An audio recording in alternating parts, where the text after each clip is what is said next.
Hail Biafra. This is Biafran Liberation Army Network coming to you again. Please do subscribe, like, share, and comment. The Chief of Staff, the Biafran Republic government in exile, Dr. Ngozi Orabueze, just blew hot. Now, this is not all about this Biafra of a thing or something, but believe me, this woman carry grace. This woman carry oil. This woman carry excess glory. This woman carry wisdom. Let's forget about this, that, lie. This woman, she is highly intelligent.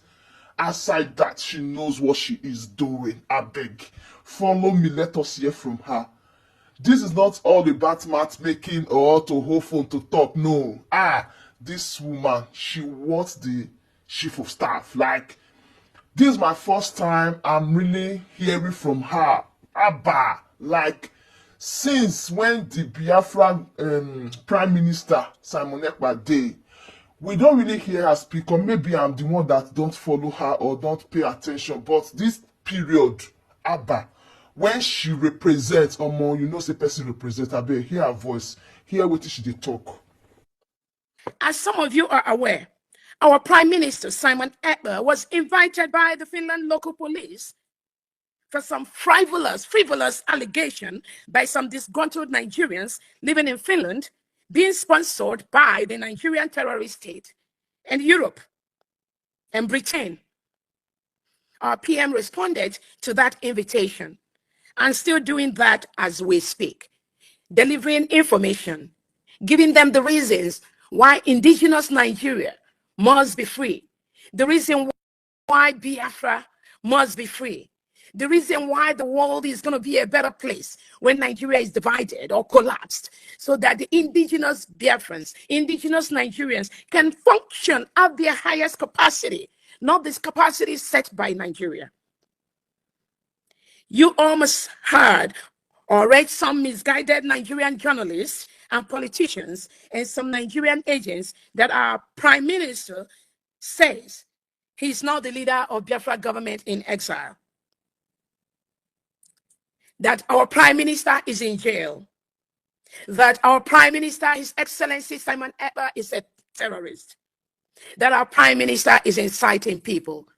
I believe each and every one of you here must have heard some of those junks being perpetrated by the Nigeria government, their agents, and their newspapers that are stooges to them. Well, I will give you the clear and real answer based on facts, not based on propaganda, not based on fictions. Our able Prime Minister, His Excellency Simon Ekpa, is well, hale, and hearty. He is not in jail, and as we speak, not convinced of any crime by the local police in Finland. At no time did our Prime Minister ever say he's not our leader. But some miscreants working in some Nigeria TV stations feel happy using such false and misguided narratives of an earlier comment that our PM made years back and juxtapose that to their current madness on social media. That shows the world how low some Nigerian journalists could go. Please ignore their ignorance. Anything you did not hear from the Biafra Republic government in exile does not exist, especially from the office of the Chief of Staff. The Prime Minister, Simon Ekpa, never committed any crime. He is fighting for the restoration of the Republic of Biafra.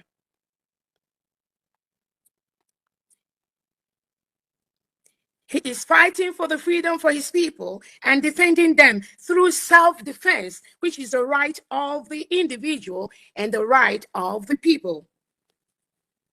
Let me be clear again. Our Prime Minister is not convicted of any crime in Finland by the local police. They are just gathering information. I know they took his phone, which is normal, and all of us know is normal in any process based on the lies that the Nigerian government and their agents in Finland, some Biafran agents who we have their information, have lied and submitted to the local police authorities. Again, the Prime Minister of Biafra has committed no crime. The manipulations going on by Britain and their slave stooges in Nigeria is well understood. And I believe Biafrans, you all know the story.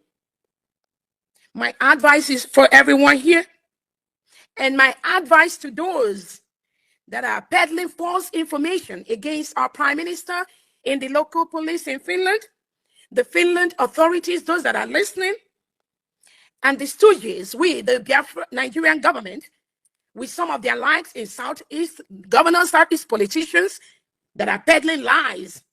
The only thing I can tell them is this: you can fool some people sometime, but you cannot fool all the people all the time. Am I coming out very clear?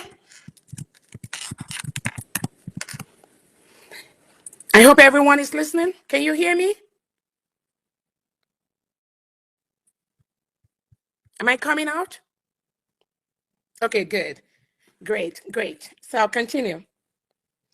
The crop of leaders we have in the Biafra government today have all it takes, spiritually, educationally, financially, to ensure that Biafra is declared and other indigenous Nigerian nations declare their independence to make the world a better place. Our population is too many, and the diversity as well as the deadly intentions of the Nigerian leaders makes the breakup of Nigeria an urgent call, both by all international leaders and all local leaders. Nigeria has killed its indigents enough. Nigeria has killed Biafrans enough.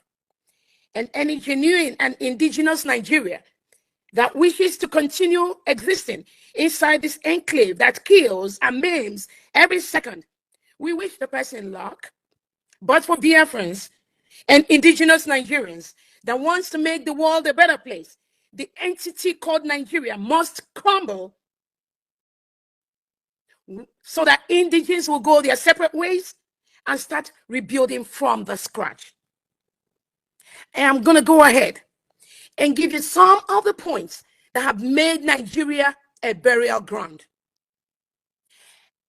And let me be very, very clear. The lies and some of the gossips that was given to the Finland local police about our Prime Minister, Simon Ekpa, is what most of us hear. We hear every day from those that are fighting for the independence and restoration of Biafra. Do not make any mistake about that. It's still the same indigents using the Nigeria government, using Britain to continue their atrocities and killings to indigenous people for their selfish purposes. Mark my word, that has come to end with Briggy, with this government, and with these indigenous Biafrans partnering together and our allies to stop this terrorism going on in our land. Let me start with the dangerous diversity. In Nigeria, there is no harmony in culture, in ethnicity, religion, constitution, sense of belonging. You ask yourself, why do most Nigerians keep leaving the country in droves? When I say in droves, Nigerians leave the country in droves, both from the east, west, north, and south. Every day, thousands of Nigerians are at the airport trying to leave the country because most of them cannot express themselves inside that terrorist state and not get killed or imprisoned by the Nigeria government headed by current President Tinubu and the senators and the House of Representative members. In Nigeria, this is among the only country where we have two religions being practiced. They practice Sharia in the north, and then they practice the regular constitution in other parts of the country. And I want to ask anybody listening to me, how can you operate two constitutions in one country and you expect the indigents to just keep quiet? If you are a Christian living in the northern part of Nigeria, President Tinubu makes you live by the Sharia law. If you do not obey the Sharia law, President Tinubu is part of the people that supports the Sharia law that we stone an innocent Christian to death just because she wants to question what is going on here. You all remember the story about Deborah. Deborah was murdered, was stoned in the streets of the northern part of Nigeria where Sharia was practiced. Did any of you hear President Tinubu make any comment, or the former president of Nigeria, Buhari, or Atiku, the one contesting for president? Did anybody hear them condemn this practice that you do not have to kill any indigenous Nigeria just because they are living in the northern part of Nigeria where another kind of law called the Sharia is being practiced, is being supported by this same Nigerian government today? We have the marginalization of Biafrans all over Nigeria. All the major high offices in Nigeria, in defense, in Navy, in Air Force, in Army, in the police, in the central bank, there is no professionalism to get the best person. Rather, it is about your tribe and who you know. Most Biafrans has been stopped, have been marginalized, have been sidelined in arising to their highest potential in the Nigerian leadership based on what President Tinubu currently has in place. That is why the declaration of the independent state of Biafra is going to happen this week in Finland. Nothing, no Jupiter can stop that. There is also the centralized police station in Nigeria today. All the police that works in the whole country, all of them are under the federal government. This increases the crime and terrorism because every state head must get permission from the federal before any major arrest or function can happen. So if you are in Abia State or Ebonyi State or in Kaduna State or in Lagos State or in Nasarawa State, and somebody comes over there and commits a crime, the local police authority have no power to arrest or detain that individual until the power and the order comes from the federal, controlled by Tinubu. That is why you have so much increase in crime in Nigeria, because the federal controls the state police. This is what we have been fighting against. This is what Biafrans have been fighting against over the years. Give powers to the regions to control their police. That is the only way the regional police can fish out the terrorists that are invading our country. But President Tinubu, the Nigerian senators, the Nigerian House of Representatives, they refuse to do that. That is why Nigeria now is a bed of roses for most of the terrorist organizations in the world. I also want to talk about the insecurity, the reintegration and rehabilitation of non-terrorists by the Nigerian government. This policy has led to the Islamization of Nigeria. If you all don't know, currently, as we speak, and again, I'm going to let you know things that are in place as we speak, so that if you're not familiar before, right now, you are going to be well informed after my Twitter space. The Nigerian government has a policy to reintegrate and rehabilitate non-terrorists into the police force, into the army, into the navy, into the custom, and into the state. And you know what happened? When they reintegrate these terrorists, their major concern is to Islamize Nigeria. These are the terrorists they sent to all parts of Biafra. Anybody that has opposed this system, President Tinubu sent the military to that part of the world to kill their indigents. As we speak, President Tinubu and the Nigerian senators and the House of Representatives, they've sent thousands of these reintegrated terrorists into Biafra territory, into Biafra land, and they continue to kill our people. They continue to maim our people. They continue to rape our women. They continue to rape take over our land, destroy our farmland, destroy our economy. That is their agenda. What was our crime? What is our crime? Just saying that all these things I'm mentioning is no longer making the world a better place. Does not make our life better. We all need to go our different ways to start as a new nation. That is the right thing to do. We cannot continue to function in a country where terrorists have taken over the military and the police. Even some of our indigenous Nigerian police officers, military officers are being killed by these reintegrated terrorists in the battlefield. And I can supply you evidences when you seek that. The Islamization of Nigeria, where Nigeria is a secular state. We have mostly Christians and some Muslims. But this current president of Nigeria, with some of his predecessors, have systematically turned Nigeria into an Islamic state. And that is why Nigeria is a member of IOC. They made the country, without the approval of the Christians, they dragged the whole country into the Islamic Republic. That is why Nigeria is a safe haven for terrorists. Nigeria being a member of the IOC with the rules that guide the membership. I need you to check out what is the rule that guide the membership of an IOC. They have their rules before they admitted Nigeria to become a member of the Islamic Organization Council. There is a rule that you have to meet as a country to become a member of IOC. And one of those rules, and I'm going to look for more, is that somehow you have to make your country mostly, even if they are Christians, 50-50, you have to make everything there mostly Islamic. That is why today, Nigeria is a member of the Islamic Organization, despite the objections by the Christians inside Nigeria. That is why you see heightened increase of the murder of Christians in Nigeria. I can give you instances in Southern Kaduna, in Jos, in Enugu State, in Ebonyi State, the killing of over 300 people in Plateau State in December 2023, the killing in Ehamufu, the killing in our leader's house, Mazi Nnamdi Kanu's house. They reported 30. But I promise you, when Nigeria gives the reporters 30, just multiply that by 2 or 3 or 4.